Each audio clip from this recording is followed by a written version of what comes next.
அன்புள்ள சகோதர சகோதரிகளே, உங்களுக்கு ஒரு நற்செய்தி.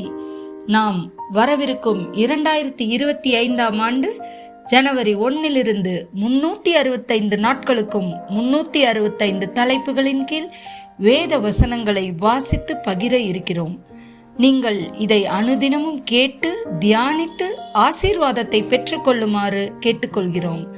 அது மட்டுமல்ல, இதை சப்ஸ்கிரைப் செய்து உங்கள் நண்பர்களிடமும் பகிர்ந்து கொள்ளுமாறு அன்புடன் கேட்டுக்கொள்கிறோம். நன்றி.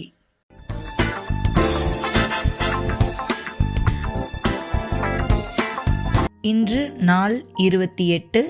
தலைப்பு கெட்ட சவகாசம். 1 கொரிந்தியர் 15:33. மோசம் போகாதிருங்கள். ஆகாத சம்பாஷணைகள் நல்லொழுக்கங்களை கெடுக்கும். 1 ராஜாக்கள் 12:7-15 வரை. அதற்கு அவர்கள், நீர் இன்று இந்த ஜனங்களுக்கு சேவகனாகி அவர்களுக்கு இணங்கி அவர்கள் சொற்படி செய்து மறுமொழியாக நல்வார்த்தைகளை சொல்வீர்களானால் என்னாலும் அவர்கள் உமக்கு ஊழியக்காரராய் இருப்பார்கள் என்றார்கள். முதியோர் தனக்கு சொன்ன ஆலோசனையை அவன் தள்ளிவிட்டு தன்னோடே வளர்ந்து தன் சமூகத்தில் நிற்கிற வாலிபரோடே ஆலோசனை பண்ணி அவர்களை நோக்கி, உம்முடைய தகப்பன் எங்கள் மேல் வைத்த நுகத்தை லகுவாக்கும் என்று என்னிடத்தில் சொன்ன இந்த ஜனங்களுக்கு மறுமொழி கொடுக்க நீங்கள் என்ன யோசனை சொல்கிறீர்கள் என்று கேட்டான்.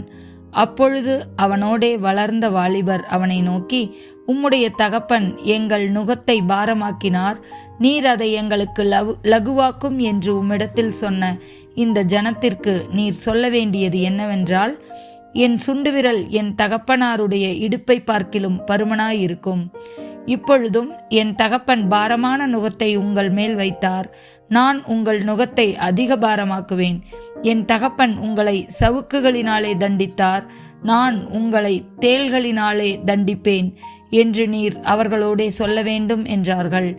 3ஆம் நாள் என்னிடத்தில் வாருங்கள் என்று ராஜா சொல்லியிருந்தபடியே யெரொபெயாமும் சகல ஜனங்களும் 3ஆம் நாளிலே ரெகொபெயாமிடத்திலே வந்தார்கள். ராஜா முதியோர் தனக்கு சொன்ன ஆலோசனையை தள்ளிவிட்டு வாலிபருடைய ஆலோசனையின்படியே அவர்களோடே பேசி, என் தகப்பன் உங்கள் நுகத்தை பாரமாக்கினார், நான் உங்கள் நுகத்தை அதிக பாரமாக்குவேன். என் தகப்பன் உங்களை சவுக்குகளினாலே தண்டித்தார், நான் உங்களை தேள்களினாலே தண்டிப்பேன் என்று ஜனங்களுக்கு கடினமான உத்தரவு கொடுத்தான். ராஜா ஜனங்களுக்கு செவி கொடாமல் போனான். கர்த்தர் சிலோயினாகிய அகியாவை கொண்டு நேபாத்தின் குமாரனாகிய யெரொபெயாமுக்கு சொன்ன தம்முடைய வார்த்தையை உறுதிப்படுத்தும்படி கர்த்தரால் இப்படி நடந்தது. யாக்கோபு 4:4. விபச்சாரரே, விபச்சாரிகளே, உலக சிநேகம் தேவனுக்கு விரோதமான பகை என்று அறியீர்களா? ஆகையால் உலகத்திற்கு சிநேகிதனாய் இருக்க விரும்புகிறவன் தேவனுக்கு பகைஞராகிறான். நீதிமொழிகள் 22:10, 24-25. பரியாசக்காரனை துரத்திவிடு, அப்பொழுது வாது நீங்கும், விரோதமும் அவமானமும் ஒழியும். கோபக்காரனுக்கு தோழனாயிராதே, உக்கிரமுள்ள மனுஷனோடே நடவாதே. அப்படி செய்தால் நீ அவனுடைய வழிகளை கற்றுக்கொண்டு உன் ஆத்துமாவுக்கு கண்ணியை வருவிப்பாய். நீதிமொழிகள் 23:9. மூடனுடைய செவிகள் கேட்க பேசாதே, அவன் உன் வார்த்தைகளின் ஞானத்தை அசட்டை பண்ணுவான். நீதிமொழிகள் 24:21-22 வரை. என் மகனே, நீ கர்த்தருக்கும் ராஜாவுக்கும் பயந்து நட, கலகக்காரரோடு கலவாதே. சடுதியில் அவர்களுடைய ஆபத்து எழும்பும், அவர்கள் இருவரின் சங்காரத்தையும் அறிந்தவன் யார்? நீதிமொழிகள் 25:19. ஆபத்து காலத்தில் துரோகியை நம்புவது உடைந்த பல்லுக்கும் மொழிபுரண்ட காலுக்கும் சமானம். 1 சாமுவேல் 20:1-4 வரை. தாவீது ராமாவுக்கடுத்த நாயோதிலிருந்து ஓடிப்போய் யோனத்தான் முன்பாக வந்து, உம்முடைய தகப்பன் என் பிராணனை வாங்க தேடுகிறாரே, நான் செய்தது என்ன? என் அக்கிரமம் என்ன? நான் அவருக்கு செய்த துரோகம் என்ன என்றான். அதற்கு அவன், அப்படி ஒரு காலம் வராது, நீர் சாவதில்லை. இதோ எனக்கு அறிவிக்காமல் என் தகப்பன் பெரிய காரியமானாலும் சிறிய காரியமானாலும் ஒன்றும் செய்கிறதில்லை. இந்த காரியத்தை என் தகப்பன் எனக்கு மறைப்பானேன்? அப்படி இருக்க மாட்டாது என்றான். அப்பொழுது தாவீது, உம்முடைய கண்களில் எனக்கு தயை கிடைத்தது என்று உம்முடைய தகப்பன் நன்றாய் அறிவார். ஆகையால் யோனத்தானுக்கு மனநோவு உண்டாகாதபடிக்கு அவன் இதை அறியப் போகாது என்பார்.